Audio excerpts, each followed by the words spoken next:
This channel does not promote any violent, harmful, or illegal activities. All content provided by this channel is meant for an educational purpose only. বাংলাদেশের সংখ্যালঘুদের জন্য যদি বিশ্বাস থাকতো তাহলে সৌগত রায়কে তো পালিয়ে আসতে হতো না ওপার থেকে।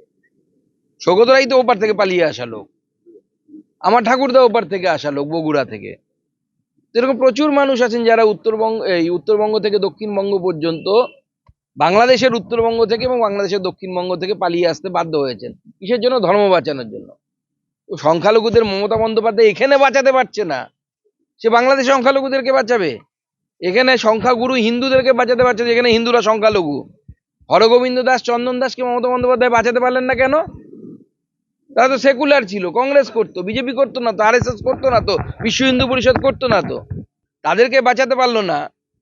আর এই সৌগত রায়ের মতো একজন বরিষ্ঠ নেতা এসব উল্টোপাল্টা বলছেন, কারণ সৌগত রায় জানেন যে সামনেবার তো আর টিকিট পাবেন না, নড়তেও পারবেন না, যা অবস্থা হয়েছে, যা বয়স হয়েছে, সেই এখন উল্টোপাল্টা বলছেন এসব।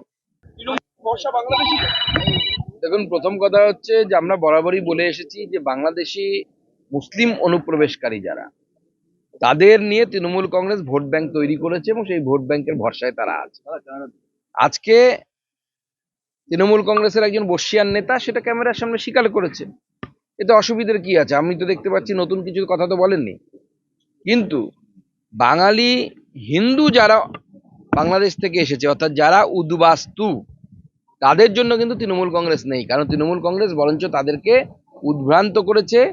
মমতা বন্দ্যোপাধ্যায় তাদেরকে বিপথে চালু করেছে। কারণ মমতা বন্দ্যোপাধ্যায় মঞ্চ থেকে বলেছিলেন সিএতে আপনারা কেউ অ্যাপ্লাই করবেন না, কারণ আপনারা সবাই নাগরিক।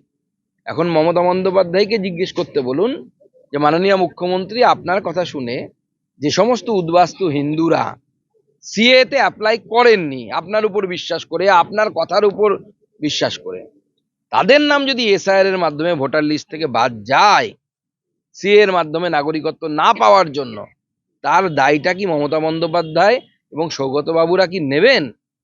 দেখুন, তৃণমূল কংগ্রেস এসআইআর নিয়ে পাগল হয়ে গেছে। আপনারা জানেন তো, কুকুরের যখন মাথায় ঘা হয়, কুকুর পাগলের মতো করে, কারণ চাটতে পারে না। তো সেই জন্য এসআইআর এ নাম বাদ যাচ্ছে, মমতা বন্দ্যোপাধ্যায়ের কেন্দ্র থেকে 40-45 হাজার নাম বাদ পড়ে গেছে। পাগল হবে না? মাথায় হয়েছে ঘা, সর্পদংশন করেছে মাথায়, তাগা বাঁধবো কোথায়, সেই অবস্থা হয়েছে তৃণমূল কংগ্রেসের। এখন তাগা বাঁধার জায়গা খুঁজে বেড়াচ্ছে না, সেজন্য উল্টো পাল্টা অভিযোগ করছে। কালকে অভিষেক বন্দ্যোপাধ্যায় বলেছেন বাংলার সাথে দ্বিচারিতা হচ্ছে। আরে 12টা রাজ্যে এসআইআর হচ্ছে একসাথে, একই নিয়মে হচ্ছে, কোথাও আলাদা কিছু নিয়ম নেই।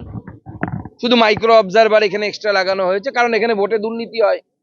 ভারতবর্ষের অন্য রাজ্যে যেখানে কংগ্রেস ক্ষমতায়, বিজেপির অভিযোগ নেই যে ভোট চুরি হয়।